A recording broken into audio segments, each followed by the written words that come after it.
It's time to wake to sleep with the #1 sleep authority, Sleep Science Today, and Sleep Better Tonight.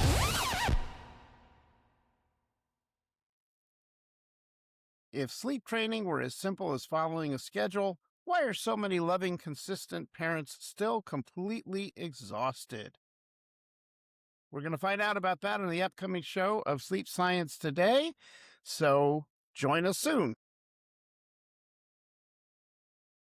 Welcome to Sleep Science Today. We are here today. We have a special episode. We're going to be talking with Jane Havens. She is a certified sleep consultant and owner-founder of Center for Pediatric Sleep Management. I'm your host, Andrew Kolsky, and we have some exciting information to learn about today because this is a whole new area that we haven't touched yet. So, Jane Havens, welcome to the show. Thank you so much for having me. I'm really excited to have this conversation with you today.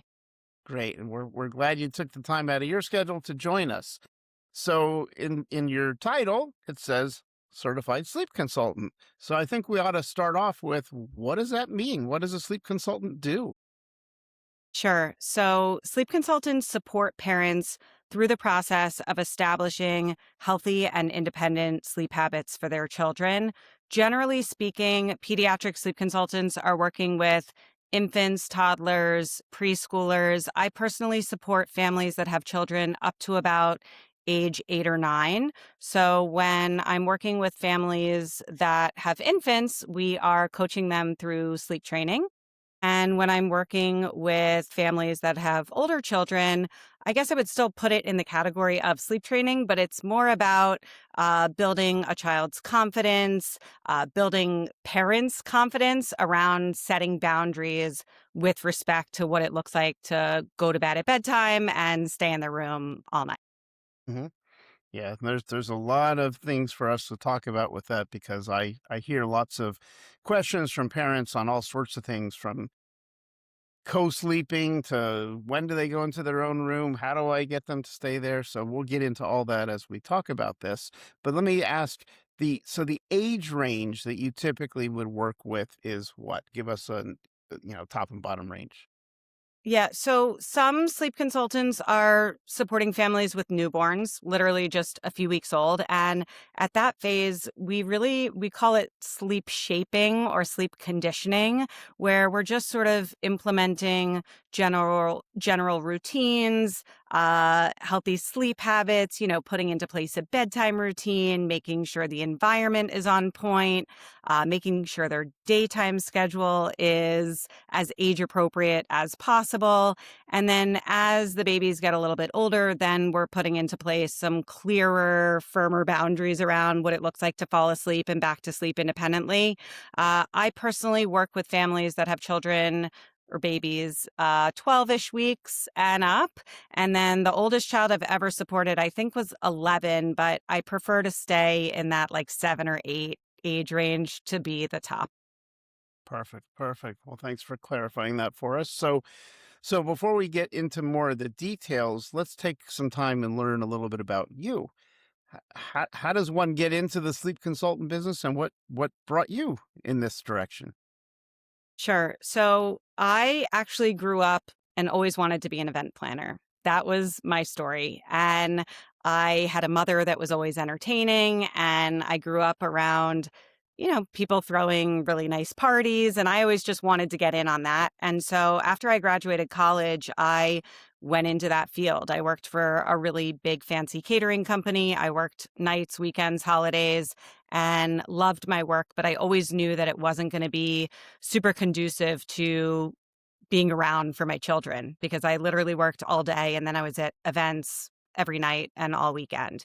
And so when my son was born 13 years ago, I left my career in catering sales and I was home with him.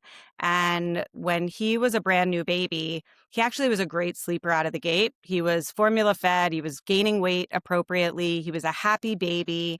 And, by I think it was 10 weeks, he was basically sleeping through the night. And I Wow. thought, like, I'm just the best parent ever. I know what I'm doing. I have all my ducks in a row. And then right at that 4-month mark, he went through what's sort of classically known as the 4-month sleep regression. And he went from sleeping through the night to waking every single hour. And as a brand new parent, I didn't know what that was all about. Why is he doing this? He was sleeping and now he's not. And I went to the bookstore. I literally parked myself on the floor and surrounded myself with a bunch of books and was flipping through. And basically, what I learned in a nutshell was that he was being rocked to sleep. That's what I was doing to get him down. And while that was working when he was really, really little, it wasn't working anymore. And so he would, fall asleep with a pacifier in his mouth. I'd rock him to sleep. And an hour later, he was up crying. And I would just pop that passy back in and he was back asleep. And literally it was 11, 12, 1, 2, 3. He was waking up for that pacifier. And so what I learned was that I needed to teach him how to fall asleep with less help from me and without his pacifier. And I did that. I implemented a variation of the Ferber method. He cried for 27 minutes. I also cried for 27 minutes. And then he slept through the night. And it was magical. I couldn't believe it. And every night after that, he slept, unless he was sick or if we were traveling. Of course, there were hiccups along the way. But generally speaking, he became sort of a champion sleeper. And all of my friends were a bit jealous. They wanted to know how I got my baby to sleep through the night. And so I just started helping friends just for fun. It became a hobby. I became really interested in it. I dug really deep. I read books. I was on the message boards online. I was really trying to scoop up any information that I could. And for years, I just did it for fun. I helped friends and friends of friends, and it eventually evolved into helping strangers. My daughter was born 4 years later, and I had so much knowledge at this point that she really slept beautifully. And I did everything that I could to get her into a good routine early on. She happened to be a really great sleeper, but she was a really uncomfortable, sad baby. She had a milk soy protein intolerance. She was colicky. And honestly, I was not enjoying motherhood the second time around. She was just really, really challenging. And I always joke that she drove me to work. Like, she made me want to go get a job. And so I kept thinking, like, I'm really wanting to be home. I want to be present for my children. I don't want to put them in daycare. I don't know how to hire a nanny. That feels really challenging. What can I do to earn some money, have something professionally to, like, keep my brain churning, feel challenged, but still be present with my children? And I had this light bulb moment. I really should be monetizing what I'm already doing. I'm already working. I'm just not getting paid for it. Right. And so I went online. I think I Googled sleep consultant certification. I think I knew it was kind of a thing.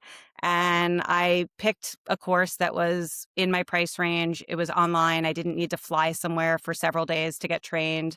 And I went through the program. And what was intended to be a side hustle or passion project really evolved into a really successful business and career for me. And so that's how I got started. I eventually decided to create my own certification program because I saw gaps in what was being taught. Namely, these courses online, they were doing a pretty solid job of teaching the sleep piece, but what they weren't teaching was how to grow a successful business. They weren't teaching you how to network, how to market yourself, how to connect with referral partners, how to articulate your value to families or other professionals for the sake of, referring business. And I saw all of these women coming out of programs just saying, like, now what? Like, I know how to support families, but I don't know how to grow a business. How do I find clients? And so I created a program that is, comprehensive, evidence-based, really, really robust in our education with regard to business building and entrepreneurship. I want people coming out of our program to understand how to actually get out there and do the work. Because if Uh-huh. you can't find families to support, then you have all of this knowledge and it goes nowhere. Right, right. And that's wonderful. I love hearing that story, how you started from just this need and realized the opportunities and turned it into a business. And I do definitely want to talk about the business end of it in a little bit, because I think there's people who are listening who may be interested in looking into that themselves. But before we get into that, let's give them some more information about what the work actually is. So maybe one good way to do this is if you could walk us through a case study. So you get contacted by someone who has a new baby, let's say, or a child, and they're running into certain types of issues, and they say, "Help! We have no idea what to do." Walk us through what does this look like? How long does it take? What do you do? Did someone go somewhere? Do you go to them? How does it happen? Yeah. So sleep consulting can be done in person or virtually. I personally support families virtually. I have my own kids to care for. I want to be home to put them to bed at night. So I personally don't want to be working in other people's homes. But there are sleep consultants that will go to a family's home and provide in person coaching and support. My business structure is that I work with families for a 2 week period. Generally speaking, that's enough. If it's not, then we add a third week. But generally speaking, in a week or so, we are in a much, much better spot than when they first reach out to me.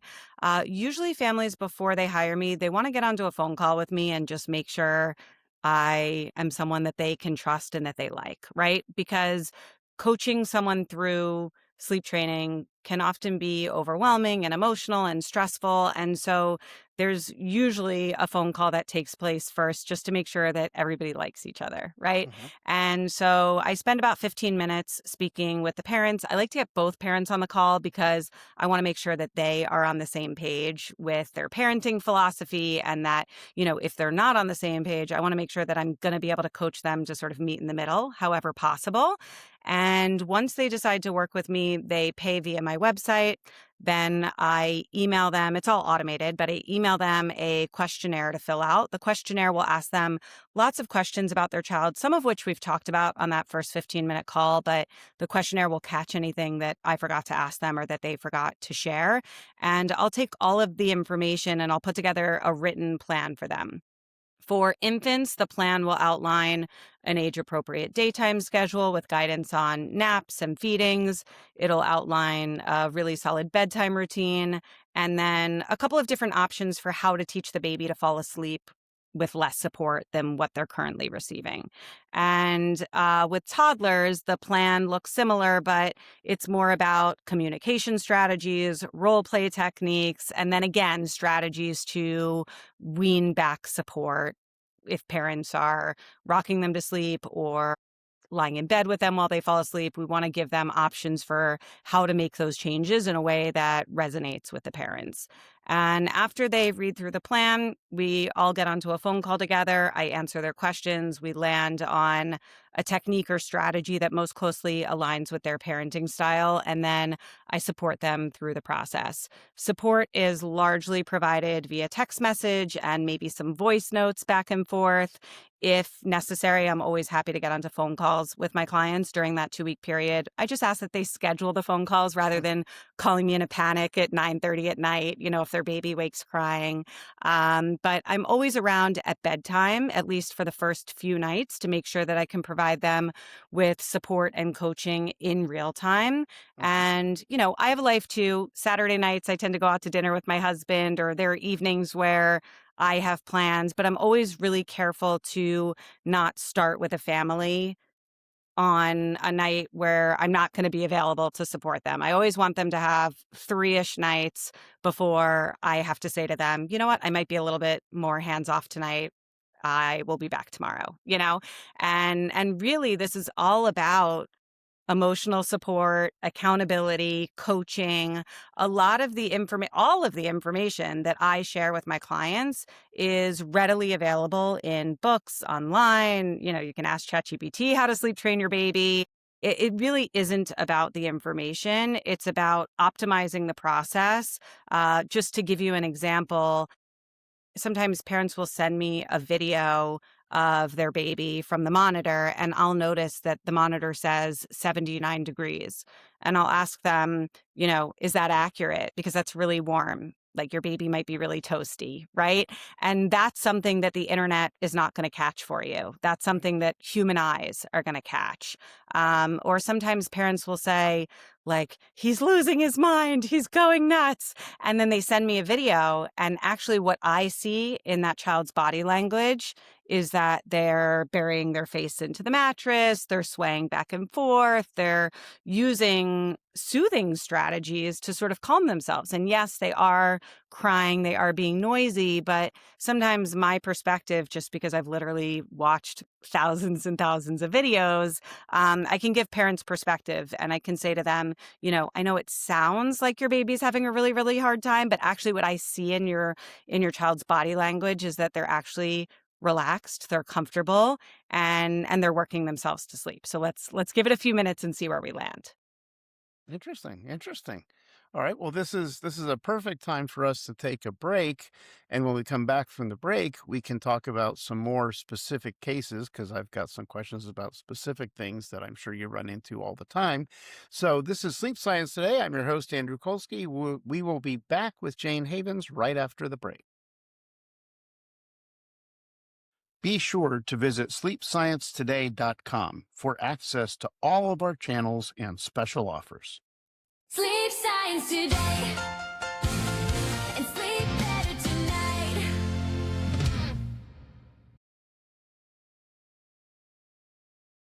All right, welcome back to Sleep Science Today. We're talking with Jane Havens, and we're talking about sleep consultants. Let's talk about some of the common things that I bet you get. Question one: we got a newborn baby. The parents have never had a child before. They bring the baby home, and they realize, uh-oh, it's going to be nighttime. We have no idea what to do. Should we have the baby in our bed? Should we put the baby in a crib? Should the baby be in another room? What do you tell parents in that very first night? Yeah. So I personally follow AAP sleep recommendations. So we want the baby in a crib, bassinet, or pack and play, not in the parent's bed. We want them in a safe, separate sleep environment on a safely approved mattress. These are all highly regulated in the US and I think in many countries around the world.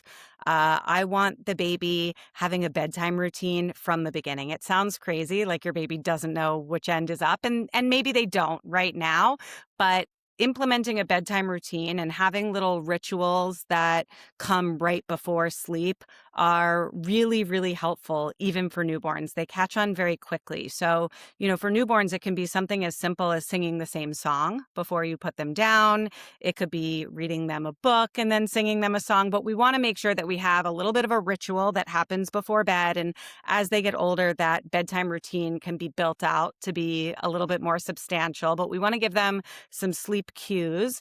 And then we want to have what I call some positive sleep associations. So, some white noise at a safe level. We want to use a swaddle because they're still absolutely coming up against that Moro reflex. So we want them wrapped nice and tight. And really we just want to, one of my main hacks for newborns is to actually have them sleep. I call it horizontal sleeping in their bassinet or pack and play or crib during the day as much as possible. Now, of course, contact naps are going to happen. Naps on the go are going to happen. This is just the reality. We don't want parents to feel nap trapped where they're stuck Uh-huh. inside all day with their newborn. We want them to get out and about. Parents enjoy their maternity or paternity leaves.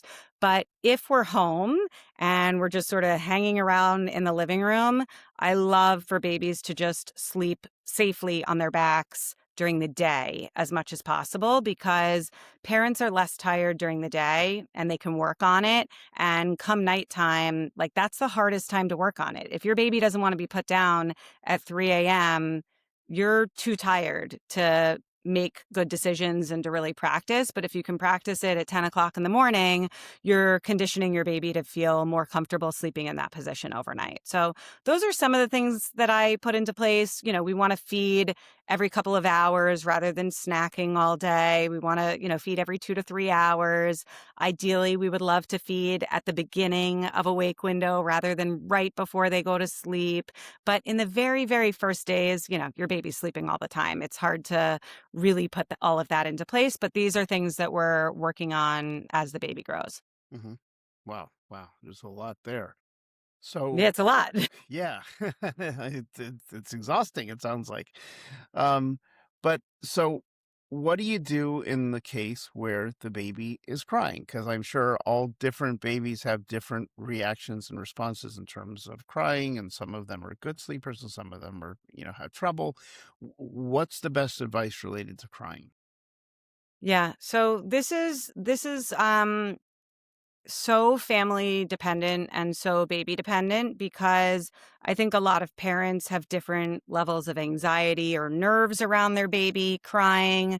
Uh, Babies cry for different reasons, right? I would say that the most important thing when your baby is crying is to, for just a moment, pause rather than like immediately stopping the crying. Let's stop, let's observe, let's listen, and let's try to understand the crying as communication because that's really what it is, right? And if you're always just plugging up the noise, whether it's popping in a pacifier or rocking them back to sleep, we're not really figuring out why are they upset? Why are they communicating? What is it that they really need? Right. And so if we stop and just pause for a moment, we can notice body language. We can see tired cues. We can see hungry cues. We can see a baby that's just bored. Right. And so taking a moment to actually pay attention and learn what your baby is saying, I think is really, really valuable. For parents who are nursing in the beginning, sometimes it's like an instinct to just immediately put the baby to the breast every time they're crying. And if we are trying to establish milk supply and make sure the baby's gaining weight in the early, like first few days, absolutely, that is the plan. But once the baby has gotten back to birth weight and they're growing appropriately and they're in a little bit of a groove, when a baby cries, that doesn't necessarily mean that they're hungry. They might just be tired. The sun might be in their eyes. They might have, their feet might be cold. So let's stop, pause, think, and troubleshoot in a way that leads to actually solving the problem rather than just quieting the noise. Hmm. Hmm. So I'm sure that you have heard the debate between, cry it out or don't cry it out. Um, and I'm also sure that my listeners would have questions about that. Tell me, what are your thoughts on that? What's really going on? What should parents be looking for? And Yeah. So the evidence is actually pretty clear on this. It's not really, it's controversial amongst moms and parents. It's not controversial in the medical community and in the scientific community. Evidence is clear that cry it out extinction is safe, effective, actually benefits the maternal mental health. Okay. And so it's okay to let your baby cry it out if they just are tired and need to go to sleep. Now, I personally don't love to use the extinction method for night weaning. I think that feels unnecessary and there are way more reasonable ways to go about it.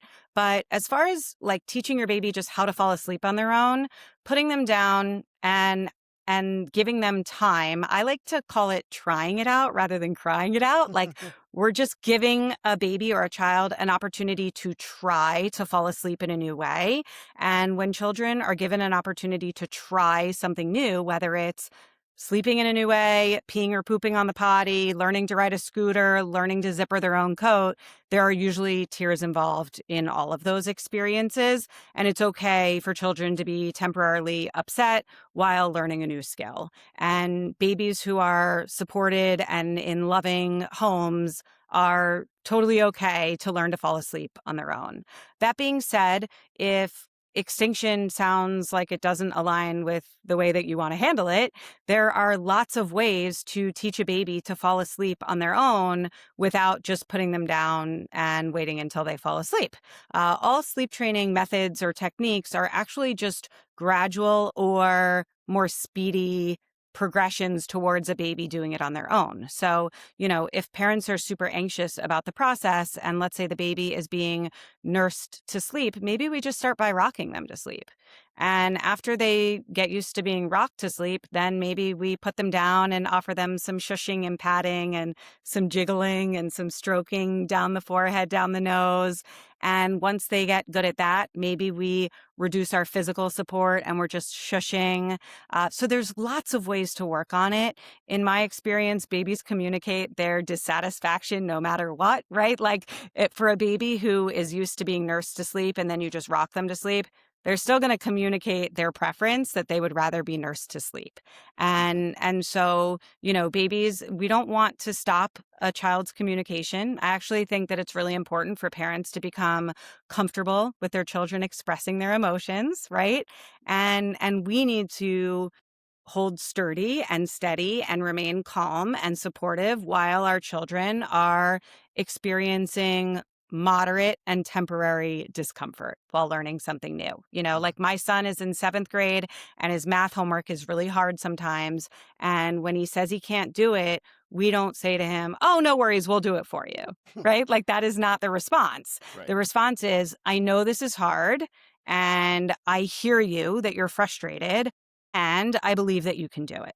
And maybe we sit next to him, maybe we give him prompts, or maybe we just say, "Bud, I know you can do this. Like, get up to the office and like crank it out." And either way is okay, like he'll get it. And I view sleep training really as being the same. hmm hmm Fantastic. Okay. So, one more question, and then we're going to transition over into the business of sleep consulting. But whether it be infant, toddler, child, whatever it may be, the client base that you work with, what would you say are some of the top mistakes that parents make when it comes to their child and sleep? Yeah. So I would say that the number one mistake that parents make is they make decisions based on their child's response. And when parents are making decisions based on how their child is responding, then really the child is leading the process. And I see this a lot with like 3 and 4 year olds, right? Parents have a really solid plan in place. They even sit down with their child and they have a family meeting and they role play and they totally front load their child with the expectations and the plan. And then bedtime rolls around and their child throws an epic tantrum, running around the room, throwing things. And then all of a sudden, the parents change their plan. And when parents change their plan, due to just their discomfort with their child's emotions or reaction, the child is then learning that, oh, if I start throwing things or banging my body against the wall, my parents will just bring me into their bed or whatever it is, right? And hmm so I think the most important thing, and this is why it's so important to land on a strategy that feels safe and comfortable for you as parents. Our children, they hear our words and they also hear our actions. It's all communication, right? And when we say one thing and we do another, that's really, really confusing for children. And so I'm always telling parents it's so important that you follow through with your plan. Your plan is safe. Your plan is okay. It's all right if your child is temporarily upset. Let's hold steady. Let's be sturdy. Let's show up confidently for our child. If you were at the pediatrician's office and they were going to do blood work and the baby starts crying because they don't want to be poked and prodded, the pediatrician wouldn't say like, "Oh no, we're going to skip the blood work today." Like, no, they're just going to like hold the baby's arm and they're going to say, "We're going to do this quickly and you're going to be good to go." Right. And so I want parents to show up with that confident pediatrician energy where, even if the child is a bit dysregulated and frustrated and upset, the parents are holding steady, confident, and calm through the process. Great, great. Yeah, I mean, obviously the biggest piece of what you're talking about here is behavior, right? Learning behaviors, whether it be a child or whether it be an adult. On my side, dealing with adults with insomnia and other types of sleep issues, sleep primarily is a behavioral process, and behavior changes by consistency over time. And so many people will say, "Well, I tried that for 1 hour or maybe one night and it didn't work." Well, doesn't mean it didn't work. It means you haven't stuck with it long enough for the behavior to change. It requires, consistency. So, yeah, I see that all across the sleep spectrum and even other mental health issues. So, really, really important point there. Okay, so let's do this. Let's take another break. And when we come back from this break, we're going to talk about the business of sleep consulting. So stay tuned. We'll be back with Jane Havens. I'm your host, Andrew Kolsky, and we'll see you on the other side of the break. Be sure to visit sleepsciencetoday.com for access to all of our channels and special offers. Sleep Science Today. And sleep better tonight.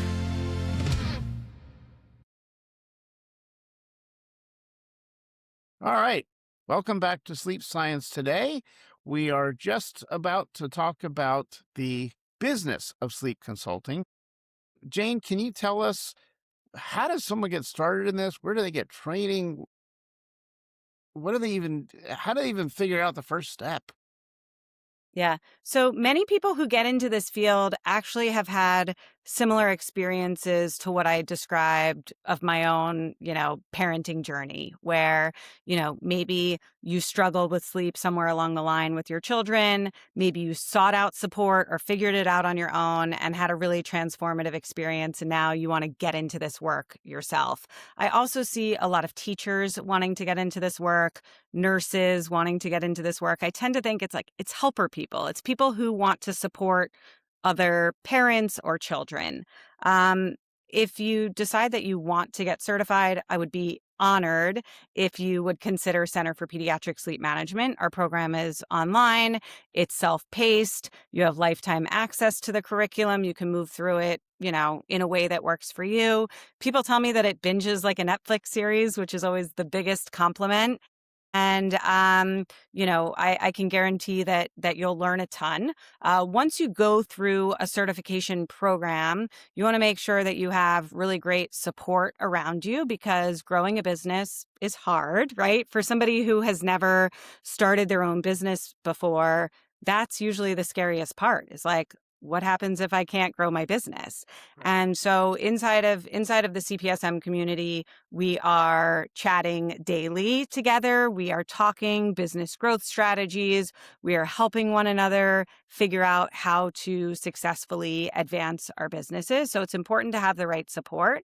And then you get out there and you start talking to families. There's a million and one ways to find clients. It's sort of like anything else. If you think about, a nutritionist or a trainer at the gym or an occupational therapist who has their own private practice, it's all about, in my opinion, talking to people. And your business grows, I think, so much faster when other people are talking about your business than when you're talking about your own business. So, Right. if you can, one of my best referral sources is actually the preschool director where my kids went to preschool. She refers families to me all the time. Another referral source for me is actually a psychotherapist who supports moms postpartum, who, they come to her and they are presenting as having postpartum anxiety, postpartum depression. And one thing this therapist always says to me is, she's like, sometimes it's not that. Sometimes it's literally just sleep deprivation, and she can't help them from through a clinical lens until these women are sleeping better. And so she refers parents to me all the time. But it's really just sort of like getting the education and having a support system, and then getting out there and talking to people, networking, and building out a clientele. I've been doing this work now since I've been getting paid for it since, I think, 2018. And at this point, I really don't need to do much marketing. I don't need to most of my clients come to me because they got my name from a friend who I worked with either recently or a few years ago. So, once you get some momentum, once you lead families to success, your name will spread. Right. Right.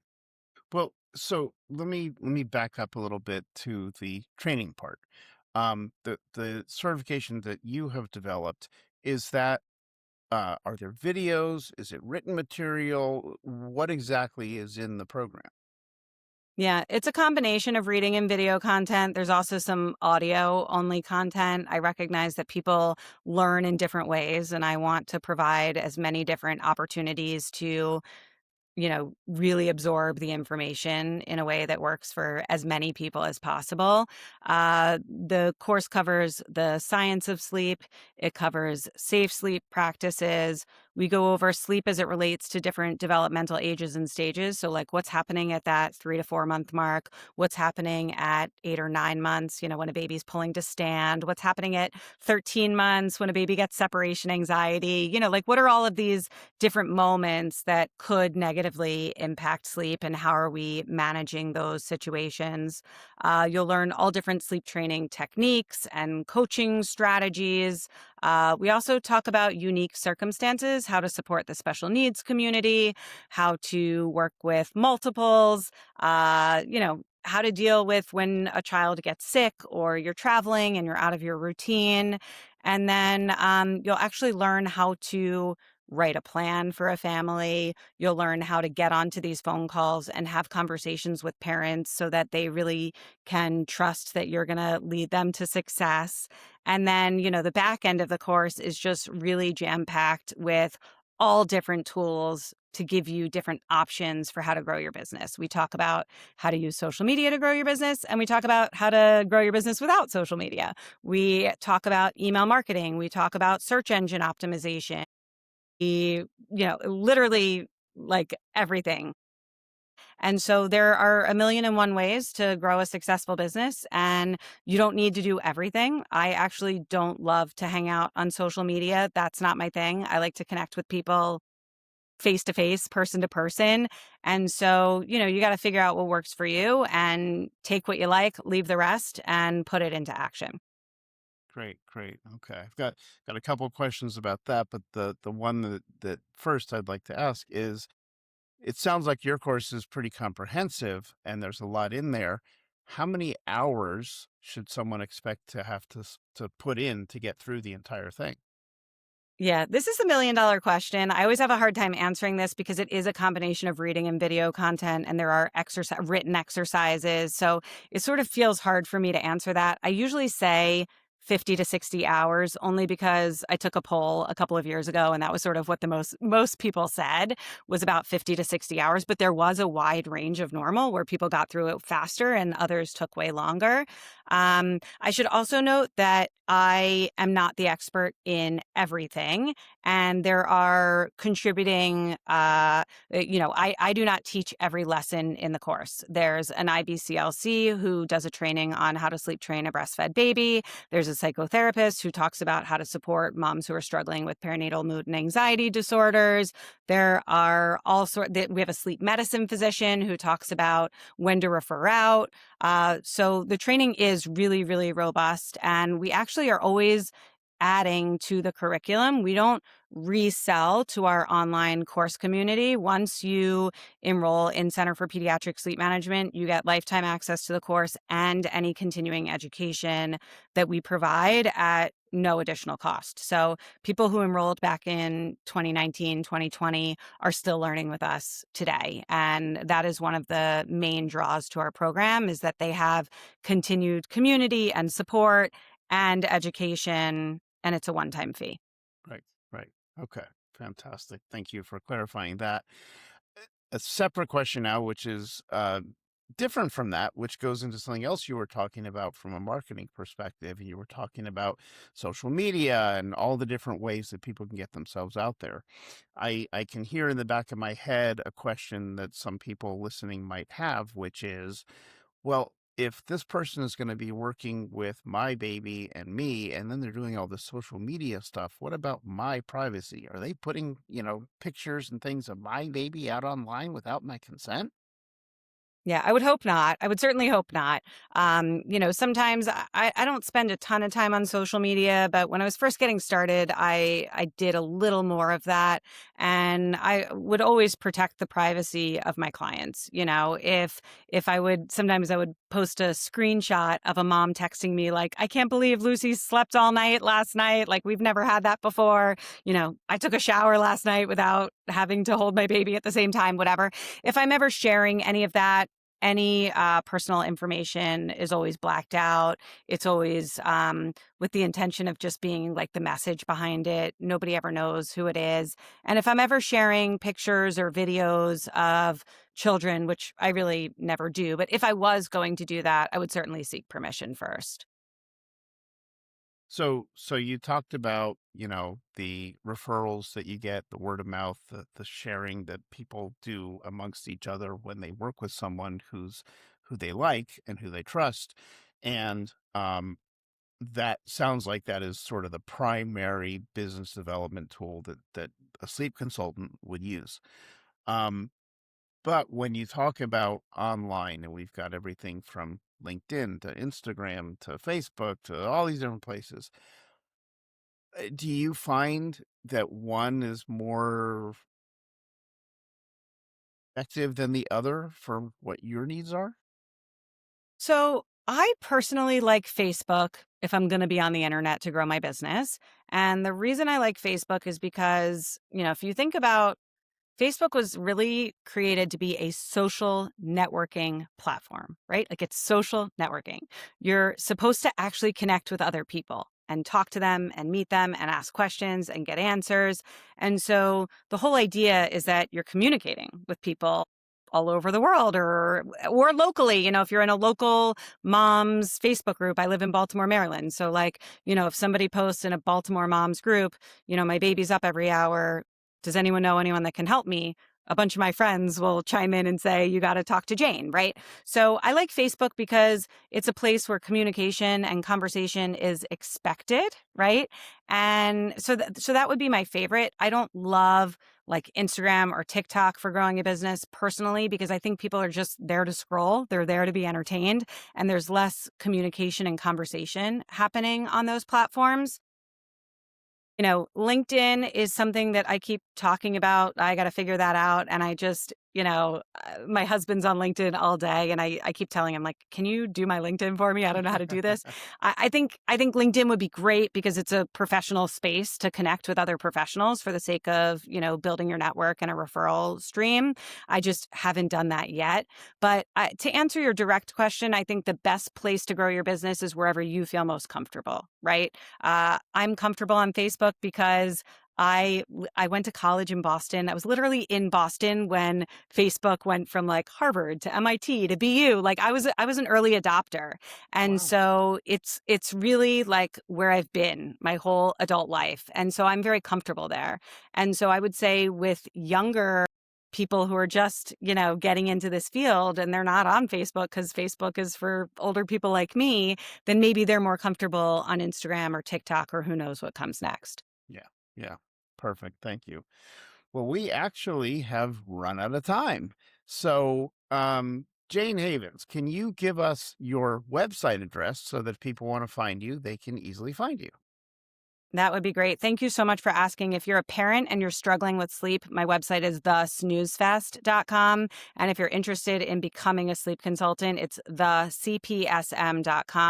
I also have a podcast called Becoming a Sleep Consultant. So if you just want to learn more about the field and what it's like to do this work, the Becoming a Sleep Consultant podcast is a great place to just get some more information. And where do they find that podcast?